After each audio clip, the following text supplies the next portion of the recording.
Me quite a lot to talk about. Most of it, let's be honest, involved the BBC, and once again they are leading the news. They just can't stop themselves, can they? But coming up in this hour, we are going to talk about Donald Trump threatening to sue the BBC for $1 billion unless he gets a full apology by Friday over the Panorama programme, that completely doctored footage of his speech ahead of the January 6th riots back in 2021. Meanwhile, BBC boss Tim Davie is going to address the corporation's staff today as he entered the BBC earlier. He insisted he was proud of everyone at the BBC and they're all wonderful. These people are utterly deluded. They haven't got a clue what is going on. Other BBC chiefs insisting, of course, they are not institutionally biased. This is all just a big conspiracy by nasty right-wingers like me, apparently. They are completely and utterly mad. They do not realise that actually they are the people who are undermining the BBC, not people like me. Also going to go to tried and trusted old stories such as the madness of the migrant policy as a second small boat migrant removed onto Keir Starmer's flagship one-in, one-out swapsy deal with the French was basically crossed back from France to the UK. We broke that on the news and the show yesterday. But the illegal migrant arrived back on Sunday. He was identified, so it's all a big success, everybody. It's all a great success. He's set to be deported again. It's all going terribly well.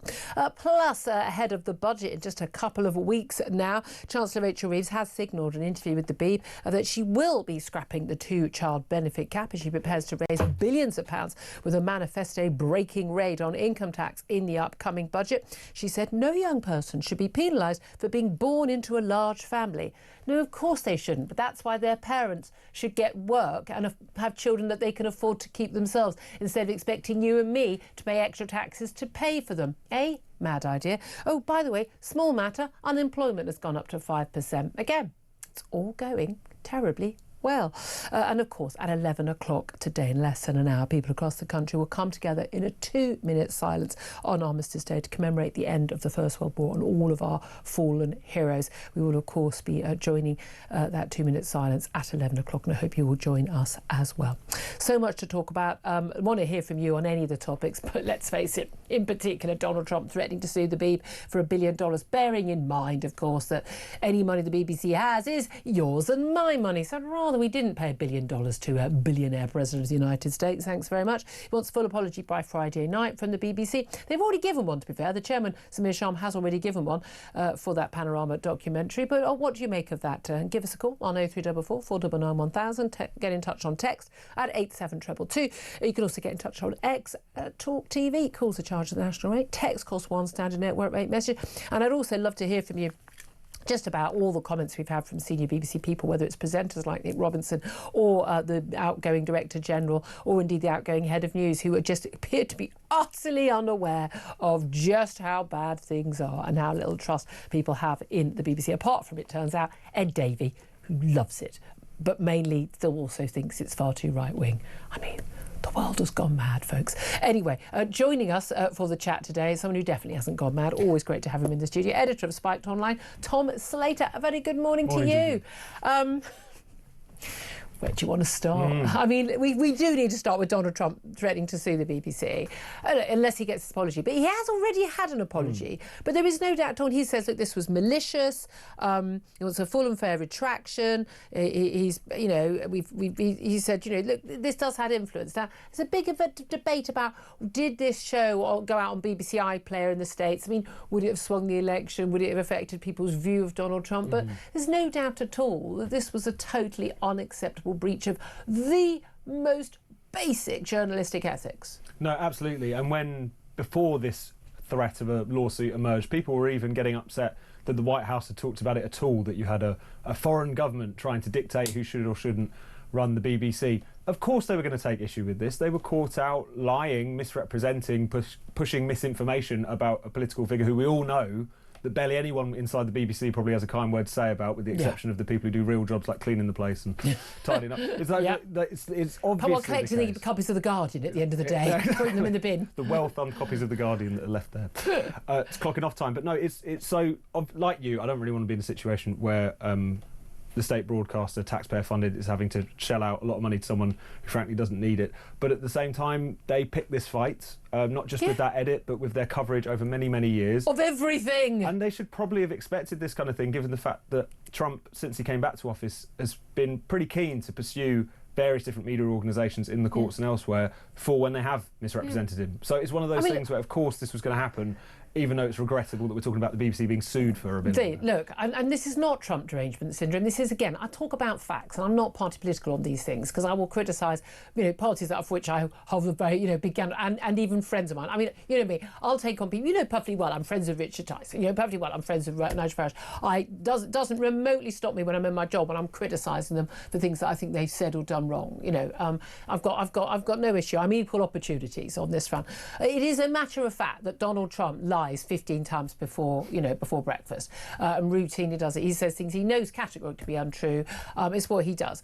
Doesn't matter. It's utterly irrelevant. The job of the media is to hold him to account, okay? Simple as that. As it is to hold any politician of any political hue to account. You had a media in America and the BBC who did not hold Joe Biden to account, who covered up the fact they knew. Everybody in Washington knew this guy was completely senile and unfit for office at that point, but they just keep quiet about it. Everyone knew that Kamala Harris was utterly unfit, but they carried on with all that nonsense as well. So they're all just as bad as each other. But the reality is, just because a politician has a history of lying doesn't mean that the coverage, the media coverage should go down to that level.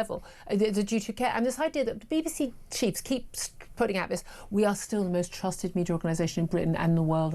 Yeah, it's because of the trust that when you do lie, and yes, that Panorama documentary was a lie. It was a blatant, malicious, deliberate lie. There was no other explanation for just, I'm just going to completely accidentally put two bits of a speech together, 54 minutes apart, completely by chance. Sod off. That was deliberate. It was a deliberate, politically motivated act. There's no doubt at all in my mind about that.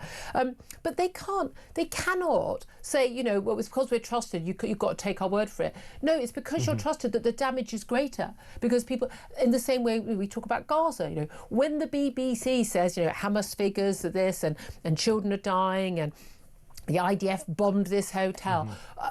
People say, well, it must be true because the BBC wouldn't lie to us. And that's why it's more egregious a crime. And we know this in the media, in politics, in life. Trust is very slow and difficult to build and very easy to break. And to just brush this off as if it was one bad edit, as everyone is saying, doesn't take into account how serious that particular edit was. It was explicitly trying to make it look as if Donald Trump was explicitly inciting the mob on January 6th. Which he did not. To go and attack the Capitol, as they later on did. But also, people are pretending as if that memo, which was produced by a former kind of BBC external advisor, which has since been leaked to the Telegraph, as if it's only about that one single edit. That is not even the half of it. You talk about the Gaza issue. The allegations that are laid at the feet of BBC Arabic are staggering, giving hundreds of on-air appearances to outright anti-Semites who say things like, we should burn the Jews as Hitler. Yeah, it's not a subtle, it's not a, was he, wasn't he? Exactly. People who genuinely celebrated the rape and murder and kidnappings on October the 7th openly on their feed. They weren't even doing it on a private feed. They were doing it on their own public feed. And being booked to go on BBC Arabic. There was also fascinating revelations in there about the fact that if you look at the contrast between how the BBC News covered Gaza, which wasn't always great, there's many accusations in there as well, and how BBC Arabic covered Gaza, usually expects a lot of crossover. During one particular period, there was something like 19 stories about the plight of the Israeli hostages. There were none on BBC Arabic. Also, BBC Arabic seemed to give a lot of credence to statements given by Hamas, by Hezbollah, essentially just laundering their propaganda to an even greater extent than we've used to with the BBC. I didn't know it was possible if they'd do it to an even greater extent. But look, there's no doubt at all about it. So Tim Davie's going to address staff. On his way in to the office today, as with Deborah Furness when she went into the office yesterday, and Turness, the outgoing head of news, and she insisted that there was no institutional bias at the BBC. I mean, again, utterly delusional. Tim Davie has said he's very, very proud of BBC journalists. He said, I'm very, very proud of BBC journalists in this building. We're doing... Sorry, I'm going to try and read now. They're doing work I think is incredibly important. I want to thank every one of them. They're doing a wonderful job. The BBC is going to be thriving and I support every one of the team. I'm very proud of them. You support every one of the team? I mean, you shouldn't be supporting everyone.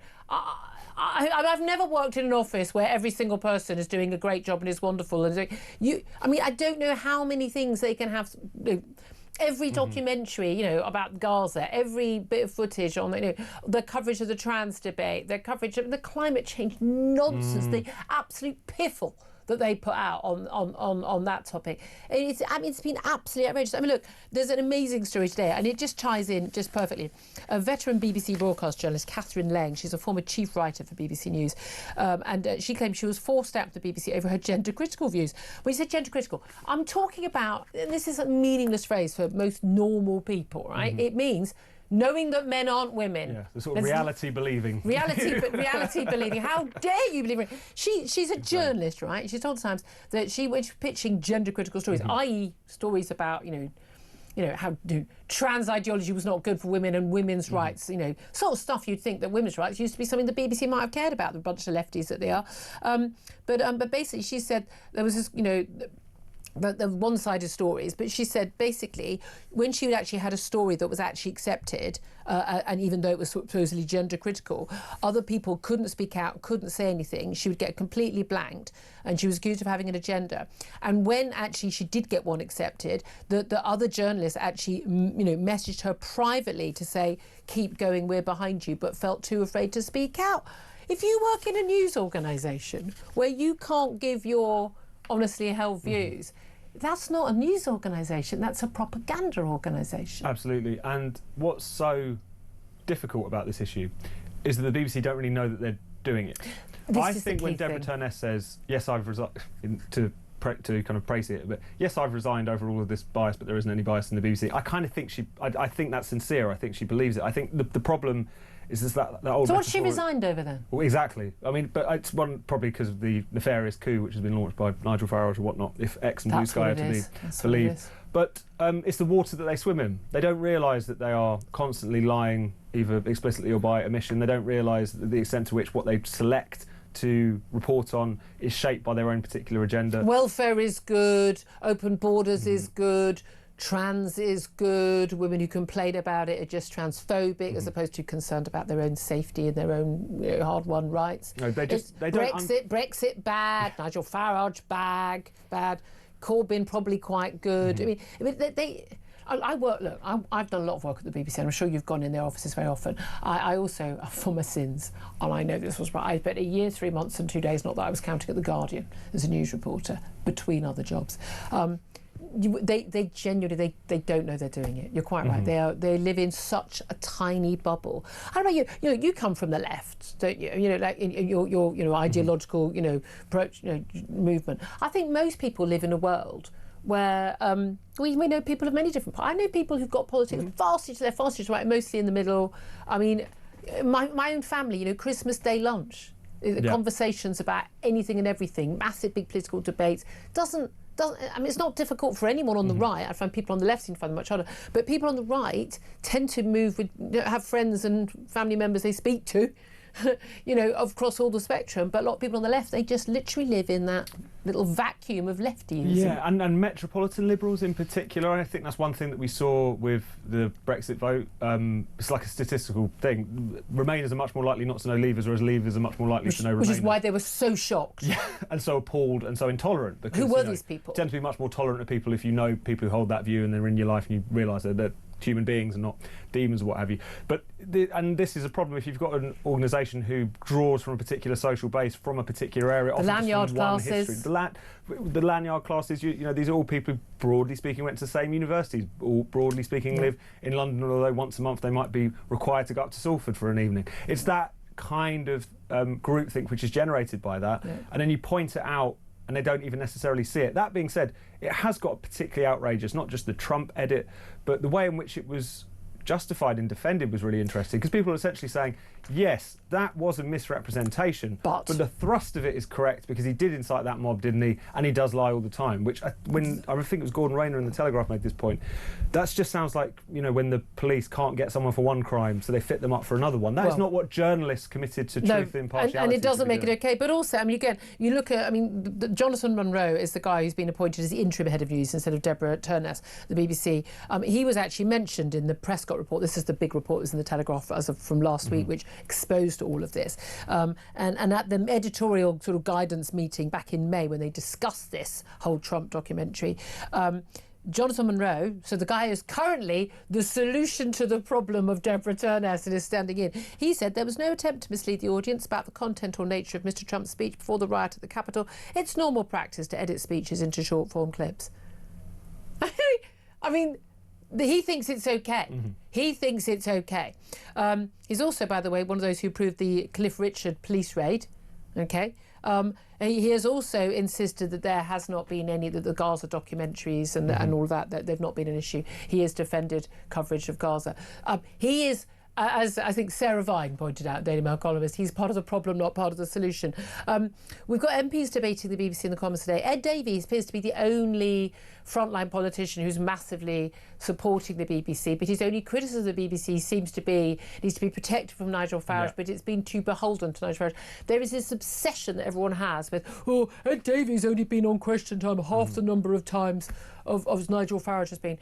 Nigel Farage has been the leader of a political party in this country, a prominent political party that's had massive influence on what has happened at elections, whether he's got elected or not, for the past, 15, 20 years. Ed Davie has not been leader of the Lib Dem party that long. There are other people to sort of choose from that party to have on the show. I mean, it's not complicated to understand why Nigel Farage would have been on Question Time more than the leader of the Lib Dems. Also, much more entertainment value, much more, interesting political creature and communicator. Ed Davie is a man so boring he's had to take to, jumping 12 decker buses on a motorbike in order just to grab any attention. Like he's so... This constant complaint about Farage or the constant complaint about the BBC in general being in hock to the right. It's just... this claim, this conspiracy theory in recent days that this is a concerted coup on the part of the one or two Tories who hang around the BBC board. If this is a right-wing coup, it's the lamest in history, and certainly all the people in the building haven't noticed that it's gone on because they continued to pump out this kind of one-eyed content and coverage. But also, anyway, again, the BBC that is going on about whistleblowers, like whether it's a post office scandal, whether it's a hospital scandal, any grooming gangs, whatever, very big on we need to protect the whistleblowers, and yet they've been critical and everyone, very senior people, briefing newspapers and some blatant statements from senior people about Robbie Gibb. You say one of the few Tories on the board. Yes, he used to work as he was involved with GB News. Yes, he was, and he was involved with worked for the Tories in Downing Street. But I mean, the idea that he's been the one that exposed this Michael Prescott internal report. Well, I mean, I'm sorry, since when does the BBC cover things up and not protect whistleblowers? Oh, OK, when it's about itself. Every single journalist and producer and presenter and executive at the BBC who cares about the BBC should welcome a whistleblower exposing it. Now, these accusations are either false, in which case prove them so, or they are true, in which case you need to deal with them. There is no circumstance when you don't think the whistleblower shouldn't blow the whistle. Exactly, and that's one thing you've seen them playing the man rather than the ball, if it's in relation to the dossier, the memo that's put together, or Robbie Gigg's supposed involvement. Look at the allegations. This is not raised concerns about bias at the BBC. It is meticulously demonstrated data about particular months in which certain things were covered and other things weren't. Looking at what the BBC is pushing out in terms of push notifications was fascinating. Over, I think it was a 3-month period, then he put out a handful of stories about the asylum question, and most of them were about the plight experienced by illegal migrants when they get to the country. That's clearly slanted. So, again, look at the allegations. If there's anything there that is untrue, then let's address that. But the fact that they're not would indicate that all is true. And then their only defence becomes, well, these are old and we dealt with them at the time. There's still hundreds of them. You didn't deal with them. Yeah, exactly. And you deliberately tried to keep them quiet. Let's talk about something else. I can't wait to hear your thoughts on this. Calls already coming in thick and fast, obviously. 0344 499 1000. The implications to the BBC. The fact that bosses quite clearly do not get it. They're still defending it all. Do get in touch. But I also want to talk about Rachel Reeves. She did an interview with the Beeb yesterday, clearly signalling she's preparing to scrap the 2-child benefit cap, also raising income tax. If you don't raise income tax, it's going to be massive spending cuts. I don't want to do massive spending cuts. We know she can't borrow more than she's already borrowing more. And hints at an income tax rise to protect productivity. I mean, genuinely can't even understand the maths on that. I mean, I only did economics as an A-level and part of a degree, but that's way beyond my little brain, I tell you. Meanwhile, news out today, unemployment has risen to 5%, the highest level since 2021, when we were in lockdown and literally people were not allowed to go to work. I mean, this is not going very well at all, is it? But in particular, I mean, I think a lot of us been saying for quite a long time, even before the election. Look, we know that those manifesto pledges don't last the duration.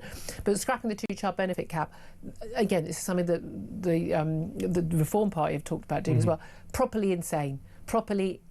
I am so angry about this. You're going to put my taxes up and taxes of ordinary working people up to pay for people who don't go out to work or work part-time, or only one of them works and mum doesn't work, and who have 3, 4, 5, 6 kids who they can't afford to look after. And you want hard-working families, many of whom will have only one child or only 2 children because that's all they can afford on their salaries while they're working full-time, can't afford to buy a bigger home, can't afford to take more time off to have more kids. And they're going to have to pay taxes to fund an extra, I mean, it is an extraordinary sum of money, by the way. It's £3,455 a year more for each child. But Rachel Reeves says, children shouldn't be penalised because they come from a big family. But it's not us penalising them, it's their parents, isn't it?